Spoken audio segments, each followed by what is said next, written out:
Alright,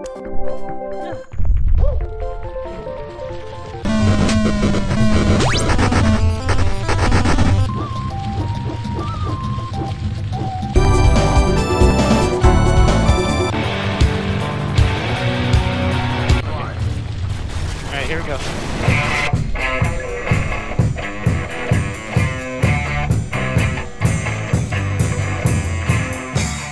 When I first got into video games, it was around 1996 or 1997.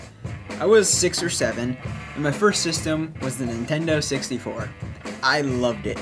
I almost instantly became hooked on video games, Super Mario 64 being my favorite. I got a PlayStation, and then a PS2 when it came out, and a GameCube, Xbox, and now I have the 360 and the Wii. However, only until a few years ago, mostly thanks to Screw Attack and the Angry Video Game Nerd, I became interested in classic video games. Now, I could have just bought a few classic games on the Wii's Virtual Console, but I didn't want that. I wanted the actual system with the actual cartridges played with the actual controllers. I bought an NES on eBay and loved it. I loved the 3 Super Mario Brothers games, I loved Zelda, I loved Contra and Metroid, I loved blowing into the cartridges to make them work. It was just awesome. I knew what my next purchase would be. I started saving up and finally got a Super Nintendo, and a few games. I have 10 of them, and I figured, why not do a top 10 list? So I'm going to rank the 10 games I have from least favorite to favorite, with a mini review of each game. Now obviously these are just the 10 that I have, so there are a ton of classics that I don't. But, here we go. Number 10. Shaq Fu. Now obviously I wasn't expecting a whole lot from this game, and the only reason I even have it is because it came with another game on the list that I bought. Now listen to what happens when you turn the game on. Within the first 3 seconds, you know the game is gonna suck.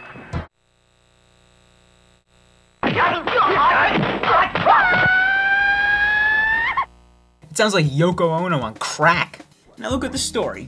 So, Shaq is just walking along when some old dude says, "Hey, come in my mystery house and go through this portal to another dimension." And Shaq just agrees to that? Like, wouldn't you think he'd be a little skeptic? I mean, look at this guy. He looks like someone who kidnaps little kids and makes them perform puppet shows for him. Anyway, I suck at fighting games in general. The only ones I've ever really gotten good at was Super Smash Bros. But I can tell you the controllers are horrible. Jumps all over the place, and I'm pretty sure you can't hit someone while you're in the air. God, I don't want to play this anymore. Shaq Fu. More like my cock went achoo. Because this game is jizz. Number 9. Okay, going from Shaq Fu to my number 9 was actually really hard to do, because the rest of the games are actually good. But I'm gonna have to go with Super Star Wars, because goddamn is this game hard. I mean, look at what happens right when you start the game. I haven't even gotten used to the controls yet, and I'm already stuck killing respawning enemies, and they never stop coming. It's not even worth it to try and kill them, just run. I've gotten to the boss, but that's it. I can't get past the first level of the game. And when you die, you go all the way back to the beginning. I also have the sequel, The Empire Strikes Back, and it's just as hard. This time there are checkpoints along the way, but I still can't get past the first level. Maybe someday. Number 8. Tetris Attack. Now, even though this game is my number 8, I've had a lot of fun with it. In this mode, you must play to win? Thanks for clearing that up, Yoshi.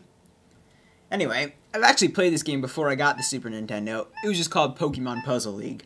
It's the exact same game, except there are Pokemon making Pokemon noises in the background. Here we get frogs and, well, those are pretty much the only distinguishable animal. Anyway, the game is addicting and really fast-paced. That feeling you get when your blocks are slowly moving up and you can't find a move to make, it makes you go crazy. Like, I can't sit back and leisurely enjoy this game. I have to be concentrating at all times. Still a lot of fun, especially the frog noises. I love that for some reason. Ribbit, ribbit, ribbit, ribbit, ribbit. Number 7. Street Fighter 2. Now, like I said, I'm horrible at fighting games, and that definitely had a factor in this not being higher on the list. The game was still fun, although I hear that some of the sequels, like Street Fighter 2 Hyper Turbo Expanded Ultra Mega Editions, are better. But this was still enjoyable, other than the fact that I lost. A lot. Until I realized I could lower the difficulty to 0. Oh yeah, I'm that lame. Now take that, you bitch! Suck my giant green hairy balls.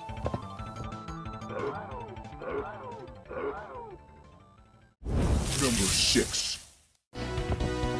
NBA Jam. Now, I hate basketball. I hate watching it, I hate playing it, I suck at it. Yeah, no fun for me. But this game still kicks ass. It's 2-on-2 crazy arcade-style action. Pulling off the crazy dunks, shooting three-pointers from half court, just mind-numbing awesomeness.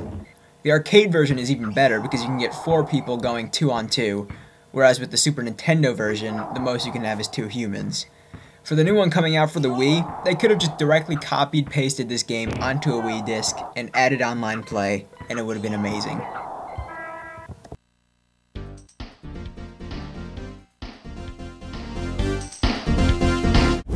Number 5. Tetris and Dr Mario. Now you've probably played Dr Mario before, and you've definitely played Tetris before, but putting them together, awesome. This game allows you to play both games separately, but the reason it's number 5 is because of the combined play.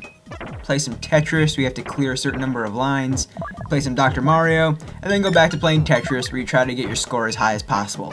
It's oddly fun, especially when you're playing against someone else. Number 4. Donkey Kong Country. Now I had played this game as well before I got a Super Nintendo. I had the Game Boy version. I had tons of fun with it back then, and I had tons of fun with it today. Diddy Kong kicks ass. But I want to tell you about something odd that happened to me while playing this game. So, I go into this course, fuck up, and die. Now Diddy Kong is waiting to spawn, but he never does. Now it turns out I had chosen a game with 2 players selected, so I needed to use the second controller to control him, but I didn't know that. I thought it was some weird glitch. So I reset the Super Nintendo and... what the fuck? Super Nintendo not authorized to play games? Was my Super Nintendo smuggled into the country or something? I turned the system off and on and it went away, and I've never seen it again, but still. I've been unplugging my Super Nintendo at night now. Number 3.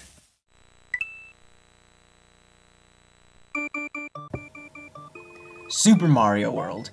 It's Mario. Of course it's gonna kick ass. Now once again I had played this game on the Game Boy Advance before playing it on Super Nintendo, but it was still amazing. Although my game save did get erased a few times. But really, what can I say about Mario? You know it's awesome. My favorite part is the turtles climbing the fence. Something about that cracks me up. Number 2.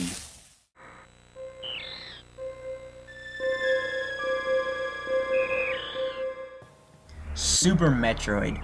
This game is the definition of the shit. It's just so damn cool. You feel like a badass playing it. The music, the gameplay, the bosses, just everything is awesome.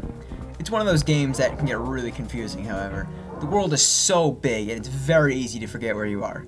Like, you probably couldn't put the game down for a month and then pick it back up and play it. You really have to get into it and play it straight through, which isn't hard because it's amazing. Number 1.